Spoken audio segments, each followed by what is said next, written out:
Mesdames et messieurs, il s'est tenu ce mercredi 16 juillet 2014 au Palais du Peuple une réunion du Conseil des ministres sous la haute autorité de son Excellence M. Denis Sassou Nguesso, président de la République, chef de l'État.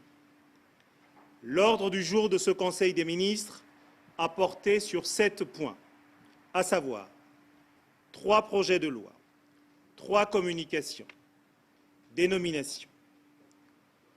Ouvrant la réunion du Conseil des ministres, le Président de la République a donné la parole en premier lieu à Monsieur le ministre d'État, ministre de l'Économie, des Finances, du Plan, du portefeuille public et de l'intégration, Monsieur Gilbert Ondongo, qui a présenté au Conseil des ministres le projet de loi portant loi de finances rectificative pour l'année 2014.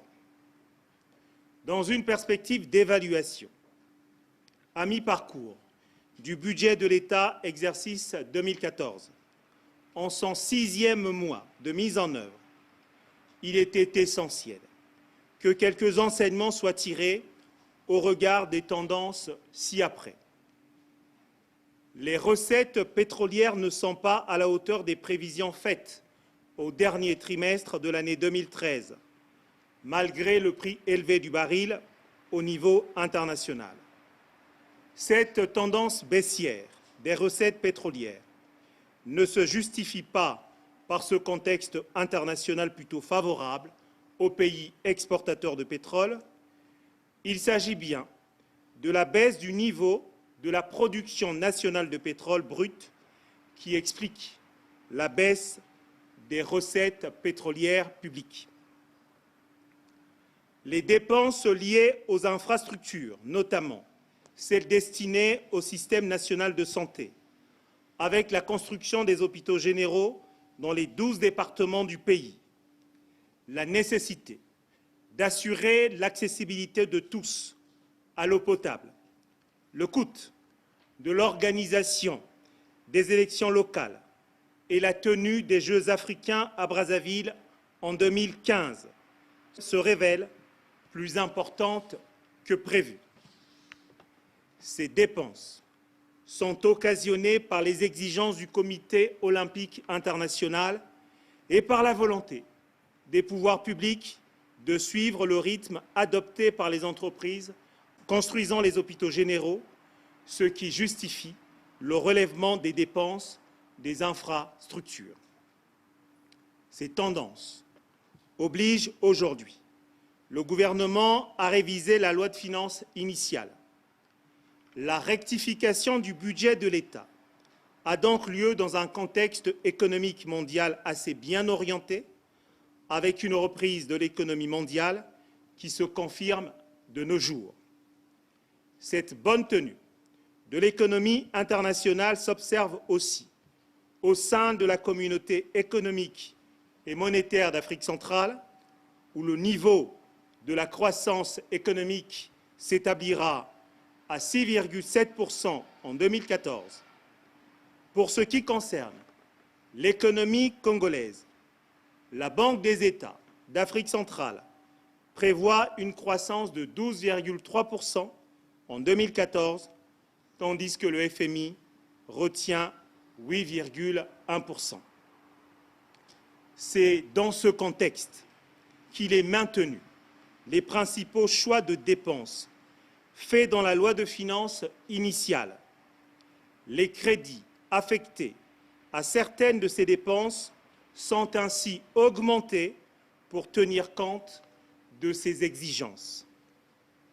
Le budget de l'État exercice 2014, réajusté, est arrêté en recettes à la somme de 3 932 milliards 932 millions de francs CFA et en dépenses à la somme de 3 647 milliards 897 millions de francs CFA.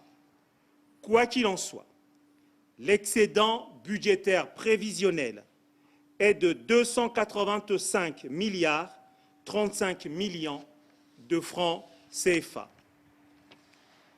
Au terme d'un échange fructueux, le Conseil des ministres a approuvé le projet de loi portant loi de finances rectificative pour l'année 2014.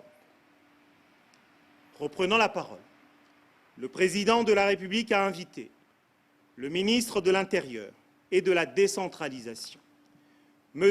Raymond Zéphirin Mboulou, à dégager l'intérêt du projet de loi modifiant et complétant certaines dispositions de la loi du 10 décembre 2001 portant loi électorale, telle que modifiée et complétée par les lois du 25 mai 2007 et 23 mai 2012.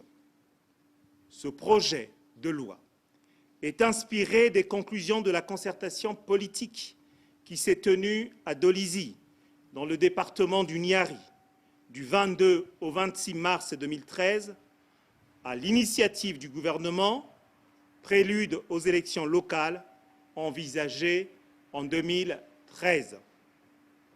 Cette concertation politique avait pour objet de faire le point sur les recommandations issues de la concertation d'Evo en 2011. Plusieurs recommandations avaient été formulées à l'issue de la concertation de Dolisie, entre autres l'élévation de la Commission nationale d'organisation des élections en un organe permanent, indépendant, jouissant d'une autonomie administrative et financière, la promotion de la représentativité de la femme à toutes les fonctions politiques, électives et administratives, conformément à la loi sur les partis politiques. Tenant compte de ce qui précède, ce projet de loi reprécise ainsi l'organisation, le fonctionnement et la composition de la CONED et ses démembrements, de même que la prise en compte de la représentativité des femmes à raison de 30% de candidatures aux différents scrutins.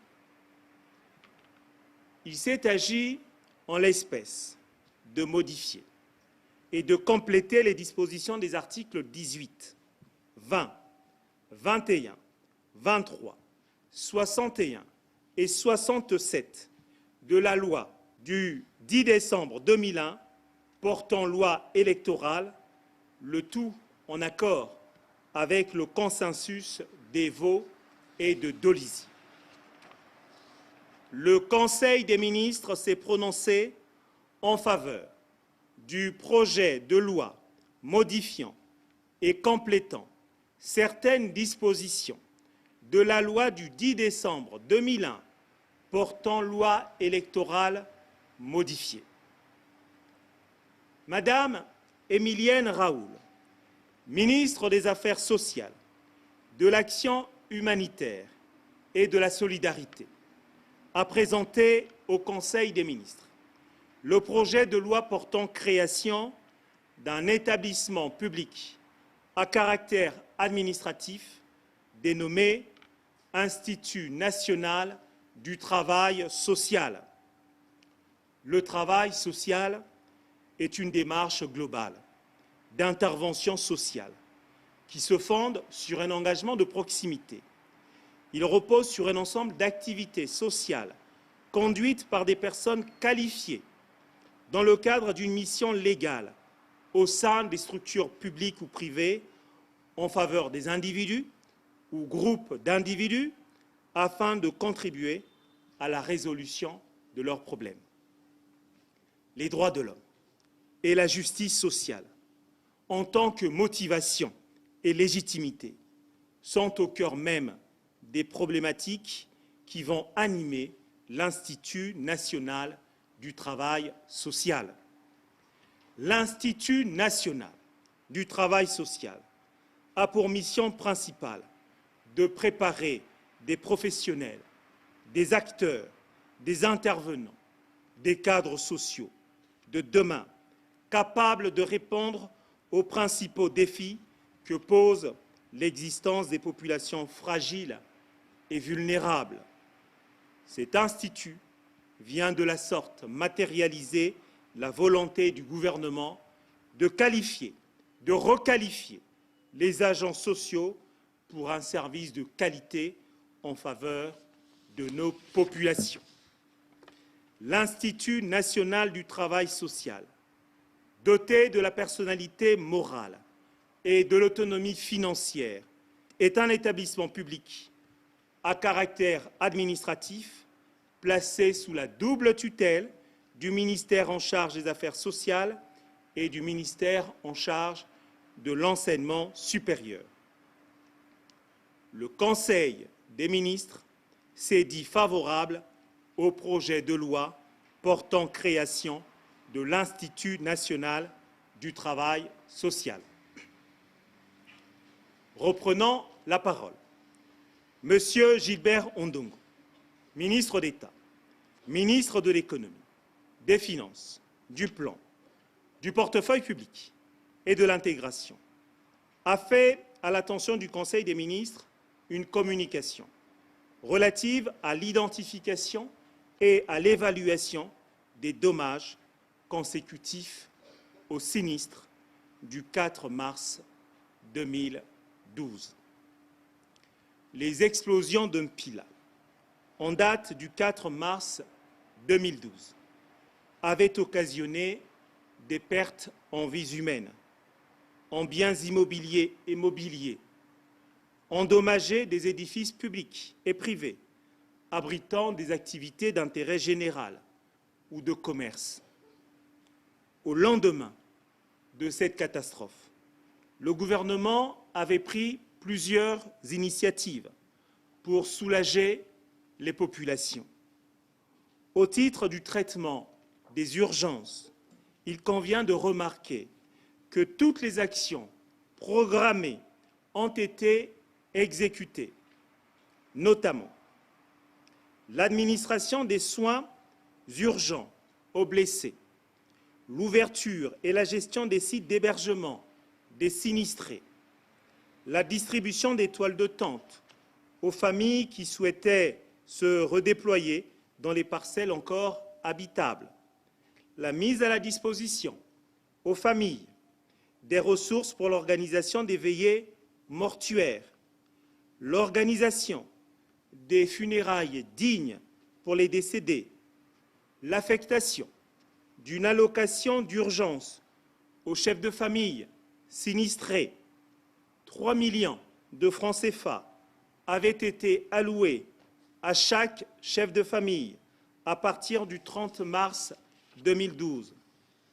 Rappelons et notons aujourd'hui que cette mesure n'est plus susceptible d'être invoquée par qui que ce soit.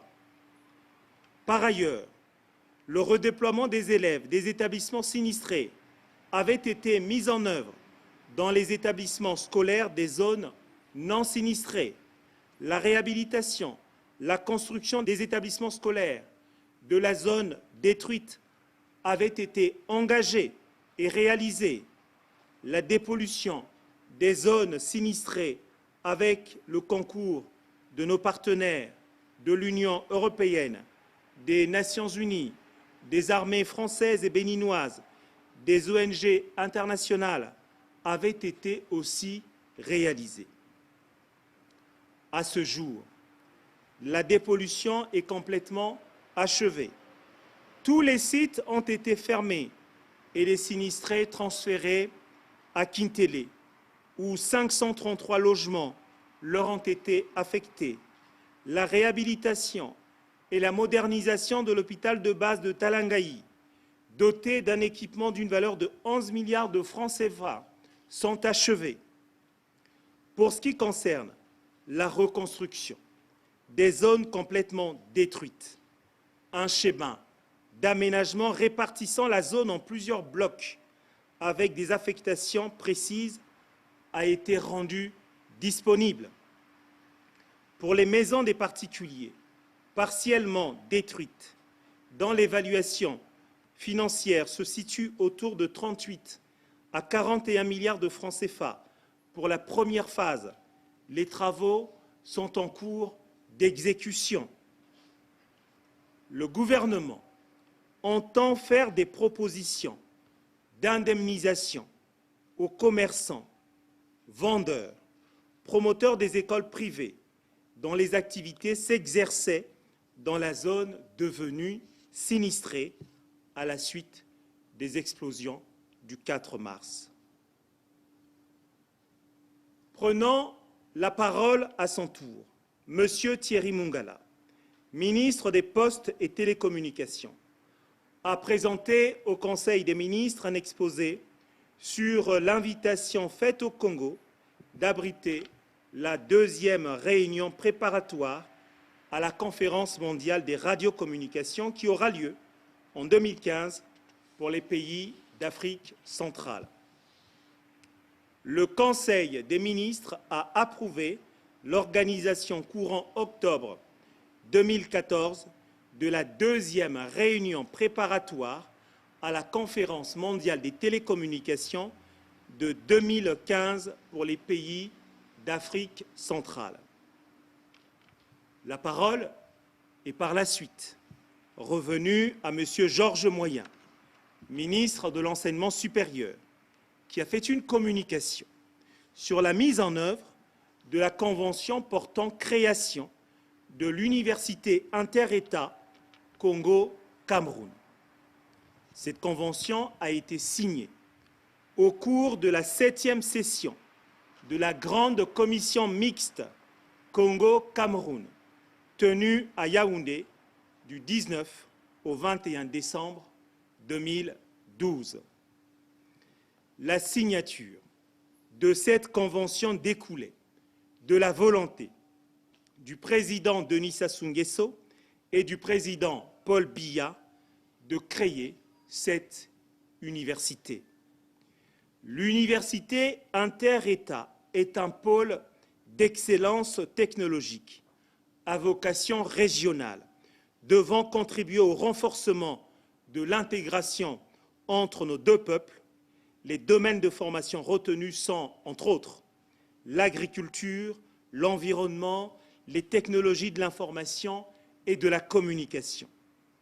Les travaux des experts des deux parties portant sur les modalités d'installation de cette université ont abouti à la mise en place d'un comité conjoint de pilotage du projet, la mise en place d'une coordination technique permanente, le choix de la ville de Ouesso comme siège de la présidence de l'Université inter-État Congo-Cameroun, la répartition des domaines de formation, la rédaction de 2 protocoles portant sur l'organisation et le fonctionnement de l'université et sur l'organisation du comité conjoint, l'adoption d'un chronogramme de travail, l'acquisition d'un autre site pour la construction de la présidence de l'Université inter-État Congo-Cameroun. Le Conseil des ministres a marqué son intérêt pour la démarche engagée et a demandé qu'elle soit poursuivie en vue d'assurer le démarrage dans les délais raisonnables des activités académiques de l'Université inter-État Congo-Cameroun. Par ailleurs, l'attention du Conseil des ministres a été attirée par le fait qu'un certain nombre de mesures de salut public prises par le gouvernement à travers toute une série de dispositions fiscales et parafiscales contenues dans la loi de finances 2011 ne sont pas respectés par certaines administrations. Ces mesures qui visaient à soutenir le pouvoir d'achat des ménages doivent être nécessairement respectées et exécutées par ces administrations sous peine de sanctions. Il s'agit, rappelons-le, de la gratuité des actes et documents d'état civil, à l'exception du passeport, des documents établis par les administrations de justice, notamment le casier judiciaire, le certificat de nationalité et les décisions de justice, des documents établis par les administrations du commerce, la carte de commerçant par exemple, les déclarations d'importation et d'exportation, l'homologation des prix, l'avis de solde, les autorisations d'exercice, de transfert et d'extension des activités commerciales, des documents établis par les administrations de transport, le permis de conduire, les certificats de jaugeage, de partance et de capacité, la fiche de renseignement de la carte grise et les diverses autorisations. Des documents établis par les administrations de la police, de la gendarmerie et de la santé, de l'inscription aux examens et concours d'État, les diplômes d'État. Enfin, le Conseil des ministres a procédé à une série de nominations. Sont concernés le ministère des Affaires foncières et du domaine public, est nommé directeur général du Fonds national du cadastre, M. Mundanga Jean-Claude, est nommé directeur général du domaine d'État, M. Ngoma Mathieu, est nommé président du comité de direction du Fonds national du cadastre, M.